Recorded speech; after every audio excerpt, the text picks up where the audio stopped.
Welcome to my little Italian kitchen, cari amici. Today is National or World Carbonara Day, and I'm so excited about that because that is a recipe that originated in Rome based on the reading and history that I did on this.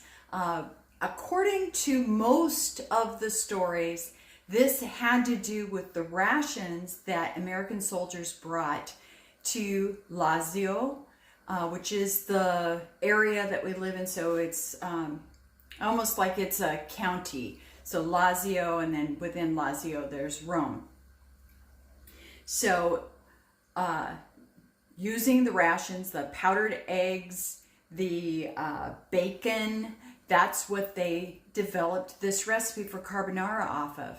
However, it has since developed into this Italian tradition, and Carbonara Day was instituted by this National Pasta Institute. That's not the exact name of the institute, but anyway, they have now changed this recipe to make it purely Italian, and that's what's exciting about it. I'd like you to take a look at the ingredients. It's simple. This is a very simple recipe. So 4 egg yolks, and as you know, there are a lot of delicious things to do with the egg whites. What I'm going to do with my egg whites is actually make a lemon meringue pie later on. But that's not what this is about. 4 egg yolks, and these are those beautiful farmer's egg yolks, the ones that you use for making pasta.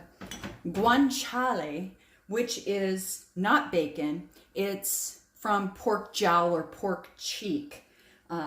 And so it requires a little different technique than bacon to render the fat. It requires low heat, which is what we're going to do. In fact, let's get that started before I introduce you to the other ingredients. So let me get my pan on, because we want this to render very slowly. I want to get all of the fat out of here because, of course, fat is flavor. And we'll be using 4 tablespoons of the guanciale. Now, if you don't have access to guanciale, which is completely understandable, you can use bacon and be even more authentic, right? So, guanciale. I want you to see that I have that in the pan. It will be rendering out low and slow. It should take, this is about 2 ounces. I measured it out.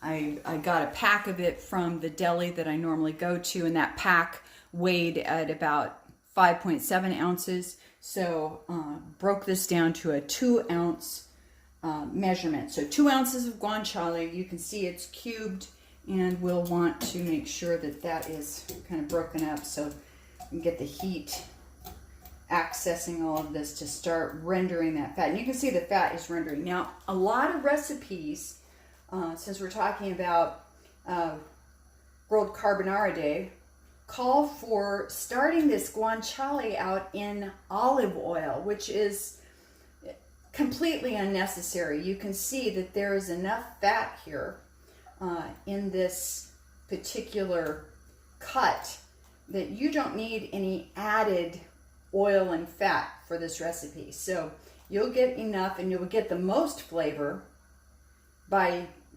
doing the fat rendering as required. So guanciale, that's guanciale.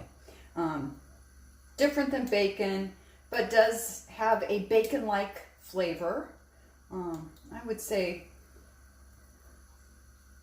you could compare the two. You could do your own experiment. I'd love to hear the results of that experiment. It's all about that. All right, guanciale. 4 egg yolks. The next ingredient that we want to talk about is the cheese. If you want to keep it particularly Roman, you use pecorino romano, right? This is Parmigiano Reggiano, meaning it's from a different region. This is from Lazio. This is from the Emilia-Reggiano area. So There are 20 different regions in Italy. It's very much like the states. We've got 50 different states, and each state has its leadership and different things that it produces and specializes in. Same thing in Italy.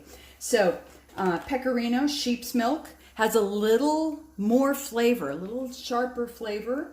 Not to the point where it's off-putting or offensive, but it's just a little more sharper flavor. This is a little milder when you go into the Parmigiano Reggiano. Now, Parmigiano Reggiano, please remember, is not Parmesan cheese that you shake out of a plastic container. This, excuse me, this is made in and aged in those big, giant wheels, and you can purchase it at the deli and have them grind it right there fresh for you. So you see exactly what you're getting. You know you're not getting any additives, anything that's diluting the product. It's the real product, and you're watching that. Okay, so 4 egg yolks, 2 ounces of guanciale, a 1/4 cup of pecorino, because I do happen to like Parmigiano, and it was recommended for pasta. We'll use this to finish off the dish. Some fresh ground black pepper, and the pièce de résistance, to borrow from the French, is the homemade pasta that you can just buy from the shop, but that's all they do. It's homemade pasta.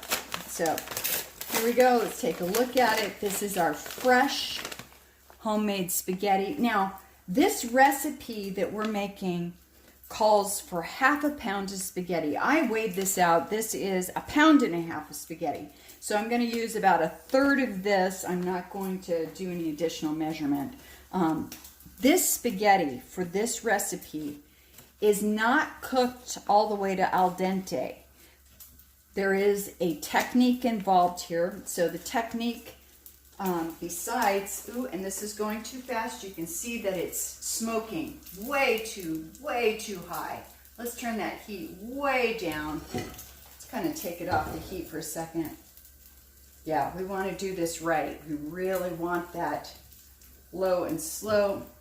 And I think just give it another minute, come down a few degrees, and then I'll pop it back onto this super low flame. This is what happens when you've got really efficient gas and really nice pans that really conduct the heat well. So you do have to kind of watch it and be careful. So I'll just give that another minute. Over here I have water that we don't want it to come all the way to a boil. What we want is it to start to do its magic and its work on the pasta, but we'll finish the pasta up in the double boiler sort of action that we're going to do with this. So that'll be part of the technique that we're doing today. So let me take a look here. I have to use both hands. This pan is so heavy and my wrists are so weak, I can't. It's still sounding pretty hot, but I think we can get back on that low flame and do what we need to do. All right, guanciale is rescued and we're still back on track. We've got our water. It's almost hot enough to put the pasta in. Take one more look at our beautiful fresh pasta baby, and let me divide that up.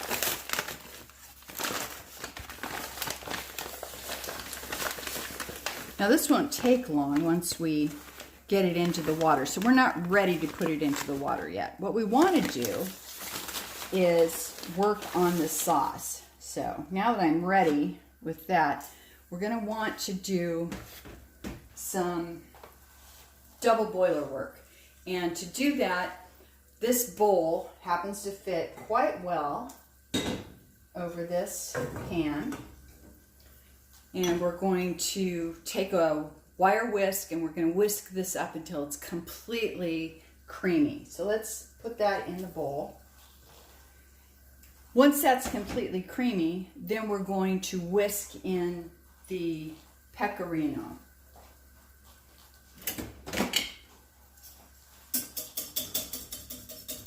And these eggs are a dream to work with. They're silky and shiny just to begin with, but we do still want them adequately whisked.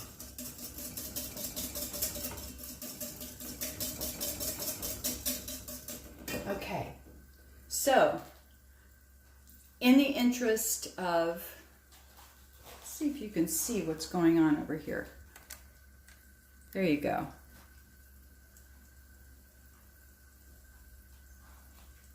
In the interest of our recipe, I'm going to go ahead and turn off the camera. I'll come back when we're ready for the next step. You can see it's coming together pretty quick, but not quite quick enough to be interesting. So I'll be right back.